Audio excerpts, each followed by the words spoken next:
Hello and welcome to a special episode of Coachcast by England Football Learning, the coaching podcast that brings you insight from people across the game. Today we'll be chatting to 3 learners from this year's Pro Licence course. We'll be discussing their roles in the game, the key skills that they think coaches need to become a good coach, and then also their top tips. All sounds good. Let's get started. We're delighted to be joined by Amy Merricks, who is Brighton and Hove Albion Women's Assistant Manager. So first of all, welcome to Coachcast. How are you? Thank you for having me. I'm well, thank you. Excited to be here. Good. We're excited to have you. So you've been in Brighton since 2015, but before that you've had multiple different coaching roles. Could you tell us a bit about those roles and then also what the role is that you've got at the moment? Absolutely. Firstly, I grew up with a real love for the game. 2 older brothers, so played in the garden with them 24/7. Granddad, a real lover of football as well. So that got me into football initially. And then I was a part of Crystal Palace's women's team as well as their college programme. And they had the coaching course as part of that programme. From the start of that course, I was totally engaged by coaching. When I stepped onto the grass, I knew it was what I wanted to do. And from there, I went out to America, to Texas, to coach, all different abilities, boys, girls, really good experience. I feel like out there, I really learned my craft in being able to improvise with what you have in that moment, how to engage young children and older children. And then from that experience, I came back, had a bit of time with Gillingham, reserves, player, coach type of role, which was different. Back out to America, came back, and then found myself with multiple roles at the same time. So Millwall Lionesses, under-17s and the development squad. At the same time as doing soccer schools during the day and Chelsea Boys Foundation. So running from one to the other, but the grass time was huge in that moment in my career. And I think that really helped me get different experiences, work with different people, pick up different ideas. Really found myself as a coach and what I believed in. And then Brighton, the opportunity at Brighton came up, which initially wasn't with the first team. Initially, that was with the under-13s, with the reserves and the college team. So again, lots of coaching time. And then after a year, things changed and I fell into the interim role as assistant and it grew from there really. So it's been a bit of a roller coaster, but thoroughly enjoyed it, really passionate about coaching. Yeah, so many different wonderful experiences there. What was it like for the first time actually getting out and coaching? Probably a bit daunting at first because I did it alongside my peers at college. So, and I, took the mick a bit because I was loved it so much. So a bit daunting. You want to get it right. You want players to enjoy the sessions. But I think when you feel so passionately about something, it becomes quite natural and you start to learn how to bring it to life really, make it like the game, engage players and ultimately develop them and the team. We have quite a lot of a wide grassroots audience at the podcast bit, really. So just interested to know, have you got any advice for that first coaching experience? You say it's a little bit daunting. What would you say to a grassroots coach who's going out there to coach for the first time? I think we tend to make the game complicated at times, and I think you have to keep it simple, specific. It needs to look and feel like the game. It needs to be enjoyable. I think the more you can put yourself in the role of the player and think about the session that you're designing and whether it's going to be high contact time, a lot of movement involved, a lot of touches on the ball, then you're along the right path. I think we tend to complicate things sometimes and try and, rewrite the wheel when it's not necessary. Yeah, definitely. Well, if we jump to kind of where we are today, so what's your experience of the Pro Licence course been like so far, and what's been your favourite part? Really enjoyable. I think it's been very much high challenge, high support. It's a great network of coaches and managers on the course as well. So a really good opportunity to hear real life experiences, a good opportunity to upskill. We have speakers that come in and from all different industries. So we had the head of creativity at Google last time, which was brilliant. Been out to France. That was probably one of the most enjoyable weeks because completely different environment. As well as that, you have a really dedicated week block where you're almost in a bubble, and we got a very difficult task around recruitment where we had to present back to a board in a limited time. So it was realistic in terms of the world that you live in pro game. But like I said, high challenge, high support in that moment because the tutors are there and they're guiding you through. You get instant feedback, so you're able to take it back into your world straight away. So really enjoyable course, and I think it's certainly stretched me. Looking at that experience, but then also other coaching and course experience, how do you feel they've helped you to develop as a coach? I think the opportunity, I just touched on it, to network with other coaches, because you can get trapped in your day-to-day role with the same people around you, and maybe you end up doing things that you always do, but just the opportunity, having those conversations, being challenged on maybe why you're doing something, help you think from different angles. I think that's good. It's also very energizing.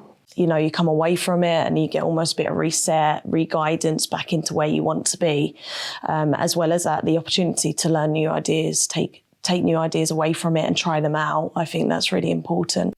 Is there any specific insight that you've got from the course that you think you're going to take back into your role, or you've started to already? Yep. One thing for me would be, I touched on the head of creativity from Google, and he speaks about more options equals better decisions. And I think the more that I can step back, give other people a voice, consider other ideas and be comfortable with taking them, will only make the team's work better. So I think, you know, how can I bring other people into conversations, make sure we have that cognitive diversity? That would be something that I really want to ensure I do moving forwards. That's some great advice and insight, yeah. What would you say you enjoy most about coaching? Connecting with people. You know, I truly believe, and I'm very passionate about ensuring that people fulfil their potential, whether that is staff or players. And that starts with connecting with them first, understanding them, and then ultimately trying to create a pathway where they can amplify their strengths, but then learn and develop as they go. I think fulfilling potential of the team and the individual is certainly my goal. What advice do you have for coaches who are working in the top end of the game? Good question. I'll take my own advice here as well, haven't I? I would say take time.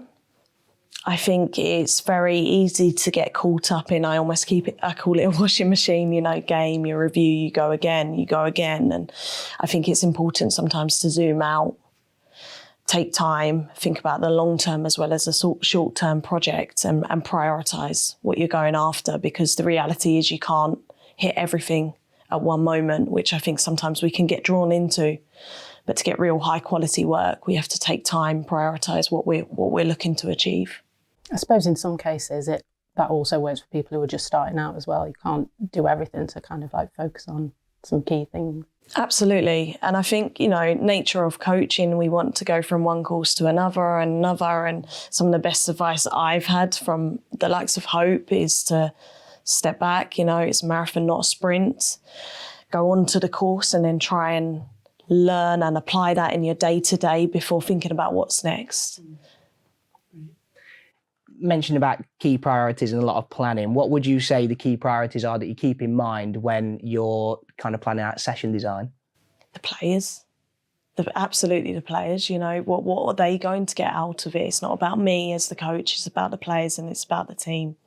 Where we want to be, what is the key outcome, the overriding, if you like, of the session. Do I want them to come away with a specific principle in mind, or is it just feel-good moment? Or is it, I'm going to really put them under challenge today, but ultimately it's about the players. We coach for the players, not for us. So you've been Brighton's assistant for over 6 years now. So what top tips do you have for people who are working at any level of the game, but as part of a coaching pair? I would say the more you can connect with the head coach, if you're an assistant, understand them and what they want to get out of certain elements of the game, what that looks like for them, the better you can support. I think the closer that relationship and connection can be, the better the work will be. And you've got to flex in and out of different areas. So I always try and think if the head coach is trying to maybe push a bit more, challenge a bit more, then I have to maybe provide a different angle at certain times. Sometimes it might be a case of I'm saying nothing and I'm observing instead of filling the space all the time. That might be the best way to support and then provide some insight later. So you're really just trying to listen, see, hear, trying to impact some key elements. But you have to understand what the head coach is going after to be able to support them effectively. And does that change with who the head coach is? So obviously you worked with the wonderful Hope Powell for many years. How have you then worked with obviously the new manager now? Yeah, it changes. Different head coaches have different styles. And that's where I have to say, you have to understand what they want and also what your role is. So my role with Hope would be very different to what it would be with Jens compared to George Paris, So you have to, what is my role and responsibility? What are my key priorities that they want from me? How can I best support them? And they're different personalities as well. So being able to understand that will help you guide your work and build that relationship with them and help the players. Have you got any top tips for building that relationship with somebody? I think it's communicating a lot every day with the staff as well as the head coach. You're trying to bridge the staff, the players, the head coach, blend it all together, make sure that everyone's on the same page. I think the role of the assistant is making sure that everyone is moving in the same direction, has real clarity and can execute the strategy or the philosophy or the methodology that we're going after. That's the role of the assistant. So communication is key. And do you have any, again, specific advice for anyone up and down the game to help people improve their communication? Speaking, questions, listening. I think it's, it can be quite daunting that you're going to have to go and maybe ask someone, did that go the way we wanted it to today? How can we make it better? How can I best support you? But I think sometimes the best question of the assistant is there anything else I can do to help you in this area? Or, if you don't ask, you don't know. So the questions are key. Earlier on, you talked about your past coaching roles, and many of those involved working with younger players. So we're wondering, do you have any coaching tips to help people at all levels, like coaching teenage players at all? Yeah, I would say make it realistic to the game, make it engaging. I'm about high energy. I think it needs to be fun. That's why we play the game. So engaging, realistic to the game, competitive, but good competition. So any ideas to bring out, I don't know, maybe you're a goal down, you've got 5 minutes to win the game. How do you go about it? Different little elements to bring that competition, bring the energy up, bring the fun up, the engagement. I think then you're going to get a win-win. Love that. Right, it has been great chatting to you, and we're sorry that we've taken you away from the course, but it's been really great to hear about your journey and get some top tips. But we do have one thing just before we let you go. Now, our regular listeners will know before we finish the show, we'll have a little Swift session for you, Jeff. Yep, so the Swift session is basically we give you 30 seconds and we ask you to come up with a coaching idea and explain it to us in those 30 seconds. Mm-hmm. So I've got a timer if you're ready to go. Okay. So it'll have a little Let me get ready. alarm at the end to let you know when your 30 seconds is up. Okay, you ready? Yep. Time starts now. Okay, so I recently used a function practice, 2 big goals either end, octagon shape, split into thirds, 8v8. And I was working on build up against a 4-4-2 press, high press. But what I did instead of locking players into zones is I gave the fullbacks the option, if you drop into the zone where the 2v2 of the centre backs and the forwards are, the wingers may or may not come with you. So then they think about the different patterns. I allowed the central defensive midfielder to drop in and create a 3v2. Time's up. That's really difficult. Do you want to finish that off now the time has stopped? Yeah. I would just say, think about the shapes, think about whether you lock in the players or give them the option. And if they take that option, what that then entails. So if you take that option, you could come up against high pressure. What does that mean for everyone else? So you're not trying to limit them, but you're painting the picture of these decisions may mean this, and what changes in the way you receive or the way the teammates support you off the ball. And then looking ahead of that, midfield into the attacking third. If you're working an octagon shape, it funnels. So we're changing the players' decision making. It's not really going to involve crossing. It's going to be about quick combinations to finish. In that practice, the wingers wouldn't be in it. It would be more about the 9, the 10 and the 8, etc., etc. Do I allow more players to enter that third? Or do I keep it an underload, make it really challenging? Try not to lock players in, but it's if you do this may happen. They can come with you or they might not come with you, and how you deal with that. Brilliant. Thank you very much. Some great ideas there for coaches. Thank you very much and good luck with the rest of the course. Thank you. Thank you so much for having me. Well, next on the show, we're delighted to be joined by Ipswich Town's first team coach, Lee Grant. Lee, how are you? I'm very well, thank you. Yeah, well, thank you very much for joining us, Lee. Now, you've recently transitioned from player to coach after a career that saw you make over 500 appearances in goal for the likes of Derby, Sheffield Wednesday and Burnley. Can you tell me how that transition from player to coach has been for you? Relatively smooth, actually. I've been really fortunate that there's not been any downtime, actually, between being a player and being a coach. So I suppose that's rare in most cases or some cases, but I feel very fortunate that I've been able to, like I say, transition directly into another role. And one that I'm obviously excited to be challenged by every day, and one that I was really hopeful to get involved with. So yeah, really exciting times, and just enjoying it at the moment. Good stuff. Can you give us a brief glimpse of what life is like as a first team coach and kind of what your roles and responsibilities are? Yeah, so firstly, being there for the players and supporting the manager in whatever it is he may need. Of course, setting training up, being a part of training, driving training, coaching on the grass.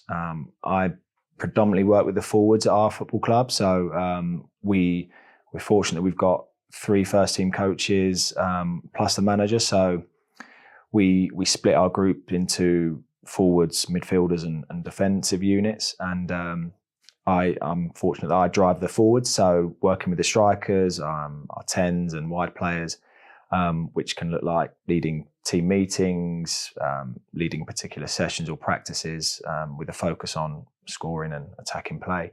And then all the other stuff that comes along with it. So just being a coach, whether that's on the grass or off the grass, video analysis and all that stuff. So lots going on, and a little bit different to the role I was in previously, where it's very much focused on yourself and what do I need to do to be ready to play and to perform. But yeah, as I say, really, really enjoying that role currently. What insight and experiences have you taken from your playing career into this role?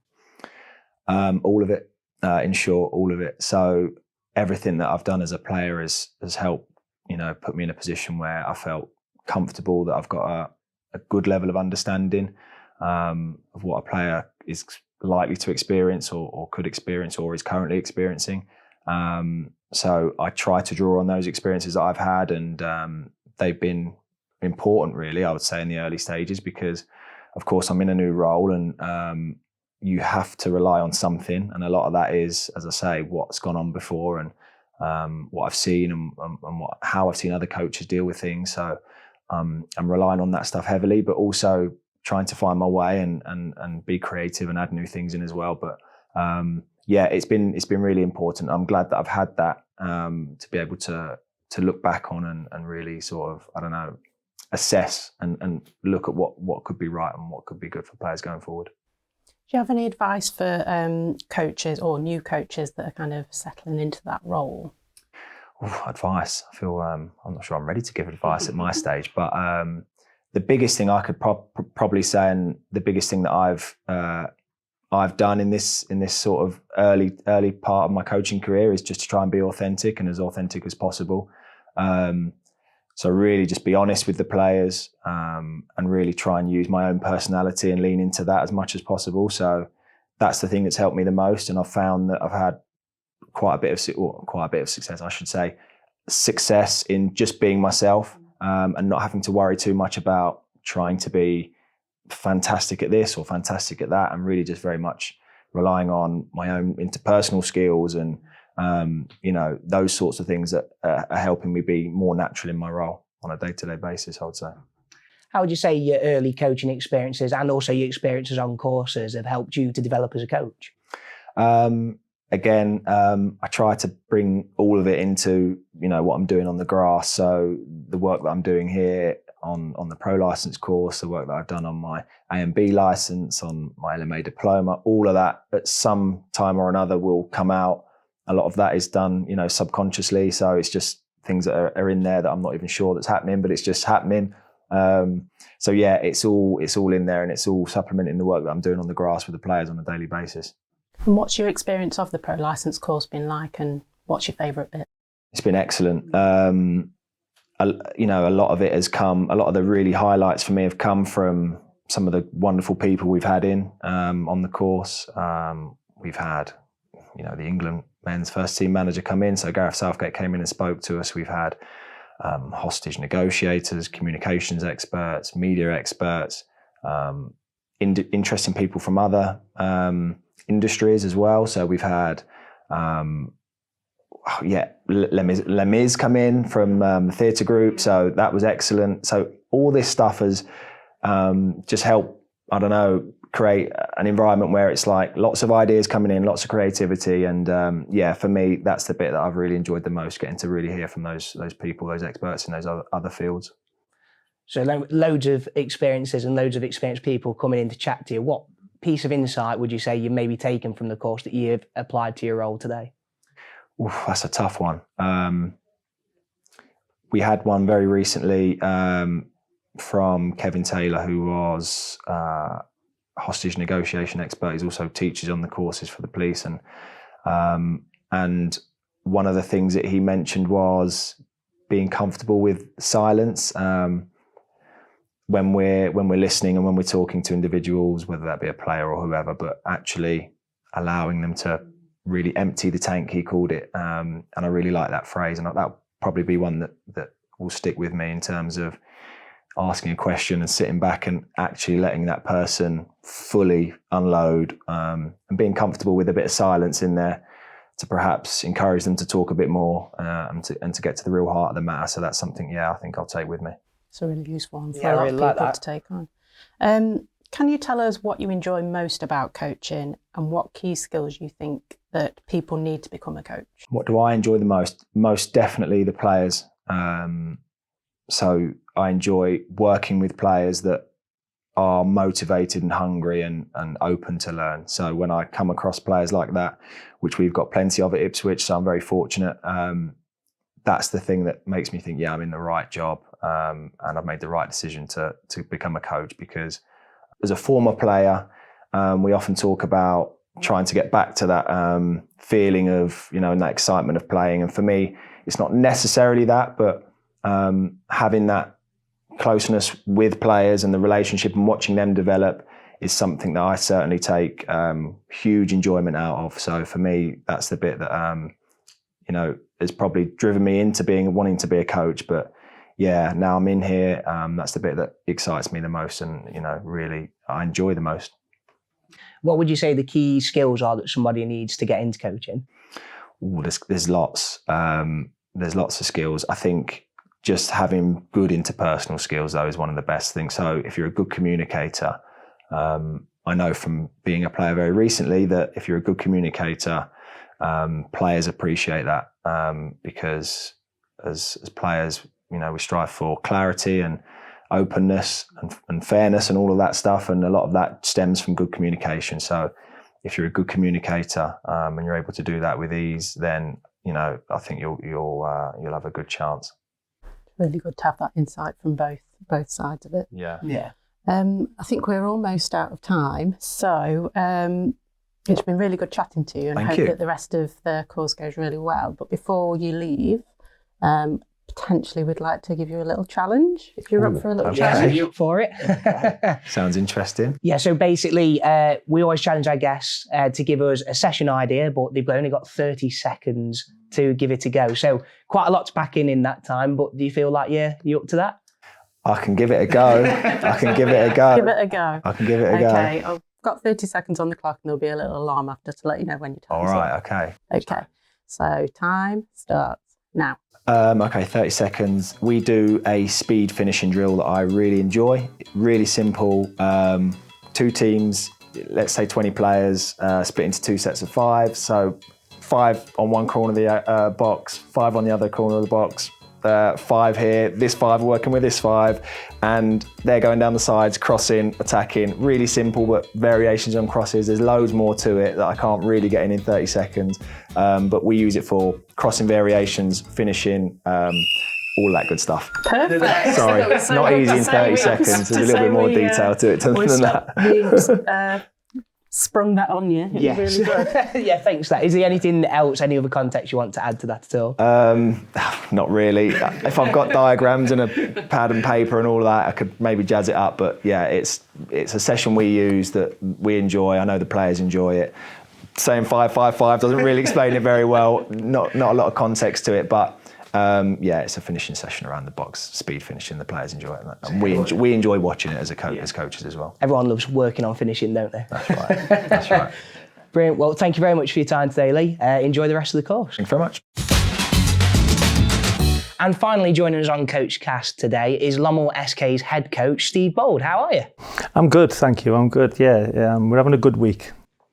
Great to hear. Well, now, after a long and successful spell at Arsenal, you've recently made the move into first team management in Belgium. How have you found that move and the transition into the role? Quite difficult, actually. Being a head coach comes with far more responsibilities than I ever imagined, actually. I thought it was just, I could command what we do on a football pitch on the Monday, Tuesday, Wednesday, Thursday, Friday, and obviously the game day. So, but there's so much more to do. Managing staff, when you've got problems within the group, managing that. So, yeah, it's been a tough gig. Is there any advice that you can give to coaches who are looking to step up into first team management? I think the biggest thing is for me is. I took the job and I didn't know any member of the staff. And actually, I'm saying this as advice. I think either way it can work. But I think at the beginning I thought, maybe I should have come with somebody. Subsequently, 6, 7, 8 months down the road, I've actually got over that hurdle and it didn't matter. But I think if I'd have been under immense pressure at the time, I think the first thing, maybe somebody who I knew deep down would have helped. Looking at today, why you're here for the pro licence, how has your time on the pro licence developed you as a coach? Immensely, actually. The breadth of things that we cover is enormous, and there's things you just don't think about that. The way you can influence a conversation, for example, that we did yesterday. It's enormous help. And I guess spending time with lots of the other peers and stuff like that. How important do you think it is for coaches to share ideas? Yeah, hugely. I think the actual. Besides the stuff that we're doing in the day-to-day camp as such, just chatting to lads about the experience that they're having, when they've been sacked or. The troubles they're having with the player or whatever it might be, and you sit around having a drink in the bar, and that's a real learning time. Yeah, really helpful. Do you think that it's something that you'd recommend to any other coaches? Yeah, look, I've been a bit of an idiot because I should have done this 10, 12, 15 years ago and always put it off because I have to be honest, I never really wanted to manage. But if I'd have done it, I wished I'd done it. And my biggest thing I'd say to anybody listening that, get on the course as early as you can. Learn as much as you can now, because the rest of your career is far better for it. Looking at coaching in general, what would you say is your favourite part of coaching, and what would the key skills be that you think people need to be a coach? My favourite part, surprisingly, would be defending. But I've really enjoyed. I think that the game's changed, in terms of coaching over the last 10, 15 years, and it's far more tactical than it ever was. So I've had to learn that side, and I've really enjoyed that side. Playing different ways, even within the same structure.